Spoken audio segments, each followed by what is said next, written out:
திருச்சிற்றம்பலம். கண்ணுதலான் ஒரு காதலி நிற்கவும் எண்ணிலி தேவர் இறந்தார் எனப்பலர். மண்ணுருவார்களும் வானுருவார்களும் அண்ணல் இவனென்று அறியகிலார்களே.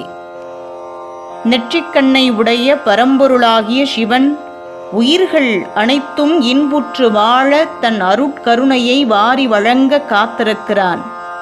ஆனால் இதை உணராதவர்களோ நெற்றிக்கண் அழிக்கும் தன்மை உடையது என்று பாடிக்கொண்டிருக்கிறார்கள், பேசிக்கொண்டிருக்கிறார்கள். சிவபெருமானின் மூன்றாவது கண் என்று சொல்லக்கூடிய நெற்றிக்கண் அழிக்கும் தன்மை உடையதல்ல, அது அளப்பரும் அருளை வாரி வழங்கக்கூடியது. எண்ணற்ற தேவர்களின் அழிவுக்கு காரணம் அப்பரமனின் நெற்றிக்கண்ணல்ல, சிவனே அனைத்திற்கும் மேலான தெய்வம் என்பதை அறியாத அறியாமையே காரணம் என்று பாடுகிறார். அந்த கண் என்ன செய்யும் தெரியுமா? நெற்றிக்கண்ணினுடைய தன்மை தெரியுமா?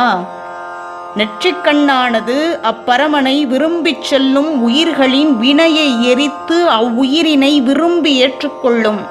இதை உணர்ந்து கொள்ளுங்கள். இந்த உண்மையை மண்ணில் வாழ்பவர்களும் விண்ணில் இருப்பவர்களும் உணர்ந்து கொள்வதில்லை. உணர்ந்து கொண்டால் அவன் அருளை பெறலாம் என்று பாடுகிறார். கண்ணுதலான் ஒரு காதலின் நிற்கவும் எண்ணிலி தேவர் இறந்தார் எனப்பலர். மண்ணுருவார்களும் வானுருவார்களும் அண்ணல் இவனென்று அறியகிலார்களே. அன்பே சிவம். அடியார்க்கடியேன், தஞ்சை புவனேஸ்வரி.